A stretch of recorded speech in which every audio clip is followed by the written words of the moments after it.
Hey everyone. All right, we just talked about the broken window, a simple fallacy that isn't hard to see through. But apparently, this fallacy is in fact the most persistent in economics.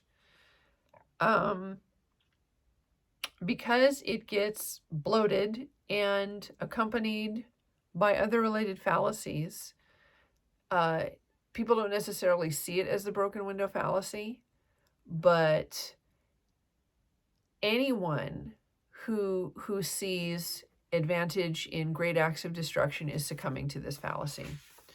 Now, the related fallacies that support it are as follows. 1, confusing need with demand. This book was written in 1946, just post World War II, and so there was a lot of need. Towns were bombed out of existence. Businesses were bombed out of existence. Industries were bombed out of existence. So there was a lot of need there to get back to normal life. But need is not the same as demand. Effective economic demand requires need plus purchasing power. So you can't just have the need. You have to be able to pay for what you need. That is effective demand, which goes along with fallacy number 2. Confusing inflation or just money run off on the printing press with money that has actual purchasing power behind it. People get confused. They see the monetary totals that they're making or they have in their bank account rise, and they feel richer because of it, even though in terms of real things or what they can buy with the same amount of money is less. They get confused. And as of the writing of this book, which originally was 1946, Hazlitt brings up that in monetary terms, printing money was the world's greatest industry. It probably hasn't changed. It feels like it hasn't changed, at least. He will talk about inflation extensively towards the end of this book in a chapter called The Mirage of Inflation. But the reason he brings it up is that what people thought was a good benefit of wartime devastation, it was actually due to inflation. They could have gotten that same benefit during peacetime, which they did, a peacetime inflation. So it wasn't the war, it wasn't the devastation that had the benefit. It was the inflation, which could have happened any time, and he's going to get back to that. Whenever you just bring dollars into existence without the purchasing, without the productivity behind it, commodity prices will rise against them. So each monetary unit, the purchasing power value falls, which is evidenced by the rising prices of commodities. Now, just like in the broken window fallacy, where there was a diversion of demand from the tailor, potential business to the tailor, from the tailor to the glazier, it's the same thing with these dollars of lower purchasing power. It's really diverting demand. Even though the number of dollars increase, what's really happening is that purchasing power is being diverted from one area of lesser need to an area of greater need. Just as the tailor, he didn't need the suit as much as he needed the new window to keep his business going. So too, in times of war, people need houses more than they necessarily need automobiles or other things. So it's a diversion of demand. Even though the monetary totals might be bigger than they were. And also, another thing is that there seems to be this fallacy that it takes a huge act of devastation to inspire people to be productive, when in fact, it's just human nature. It's just human nature to want to get back to normal behavior and get back to a certain level of safety.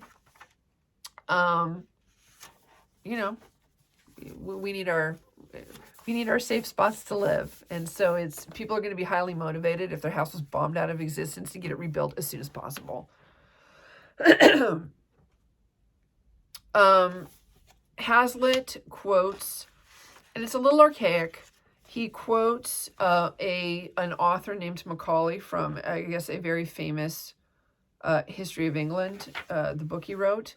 And basically, what Macaulay said, the bottom line is that people are motivated to create capital faster than government can obstruct them from doing so. That's basically the bottom line. It's just human nature to get back to normal. Okay. An enabler of these fallacies is a propensity to think abstractly. Think of people in terms of a collective or a group or, the nation, instead of thinking about the individual person with the loss they suffered. It's easy to see in the broken window fallacy that it's a fallacy because you can look at the baker and you know exactly what he lost and what the community lost.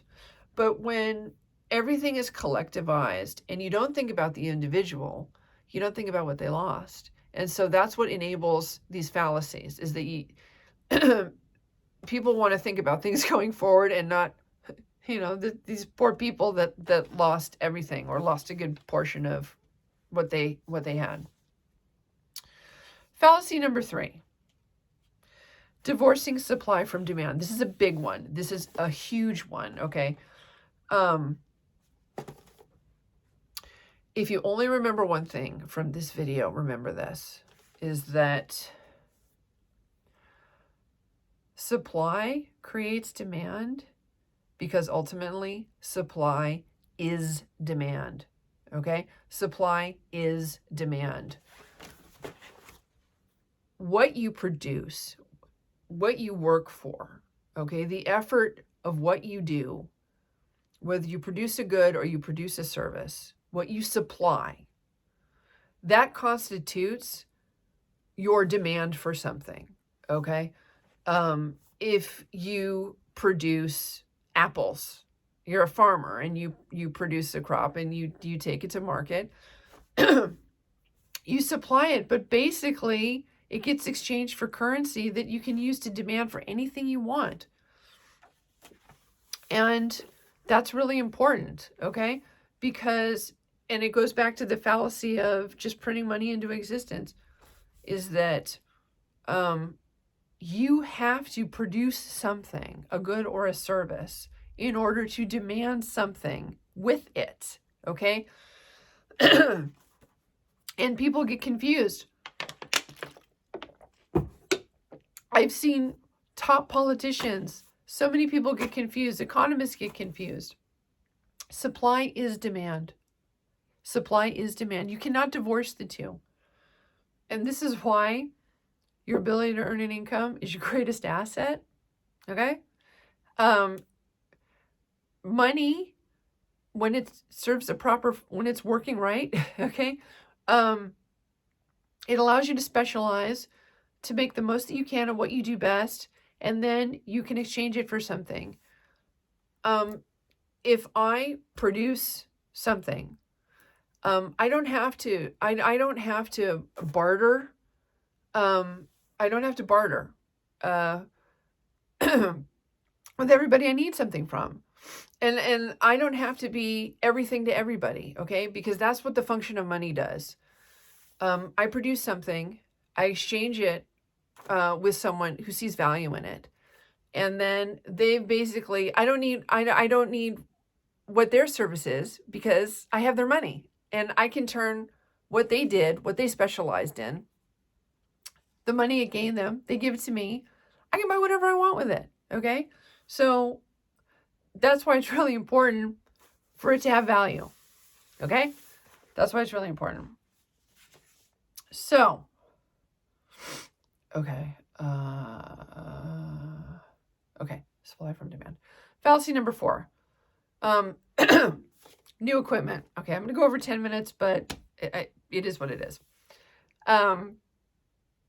There's also a fallacy that people will think, well, their Factory got bombed out of existence. And so when they rebuild, they'll have the newest top-of-the-line equipment. It'll give them an advantage. Okay, so there's an advantage in that destruction. Well, if that really were true, then every year people would be junking their old plants and junking their old equipment if on net balance it was actually a blessing. But it's not. There's a best time for replacement. If you can still get value out of equipment, even though it's not top of the line, you're still going to use it. Maybe you'll service a different area of the market than, your competition, that has the newest equipment. And even though it's true that that there's a storm. Hopefully the power will go out. Even though there is a somewhat of a truth in that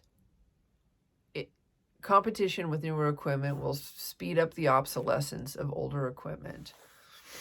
The thinking that it's actually an advantage is erroneous. What it really does is it allows them to curb their loss. If they do have an advantage with better equipment, it helps them offset their loss, but it's not like this wonderful blessing. The only time that would actually be okay, theoretically, is if plants and equipment had become valueless or acquired a negative value through obsolescence and decay or whatever. But here's how I see it. My point of view. If people are living in a house or people are working in a building, it has value. Okay?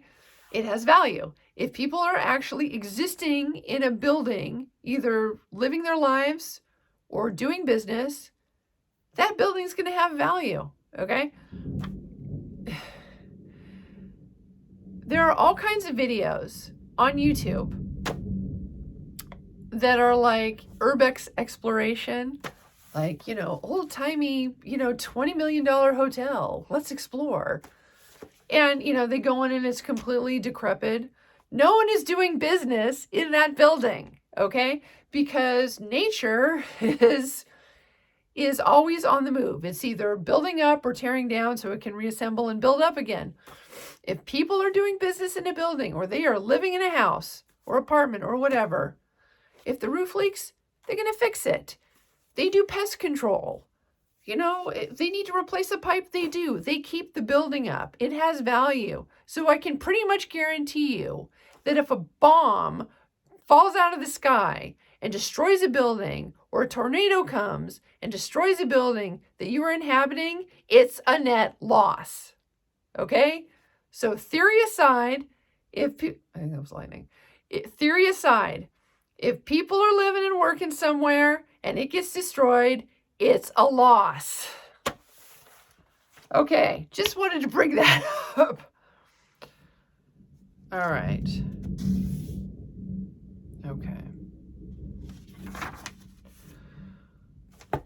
Another thing too is that, and again going along with this, that was fallacy number 4, by the way, is that in order for these things to be replaced, there has to be accumulated capital, okay?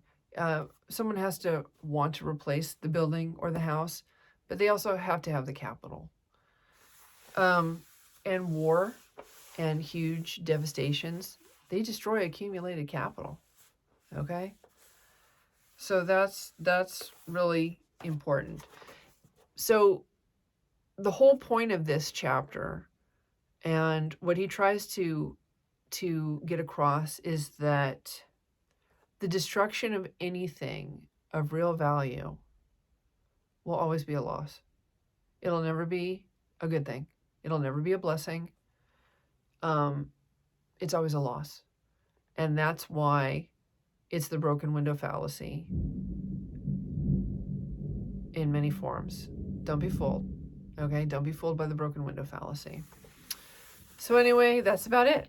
All right. And I'll see you next time. Take care.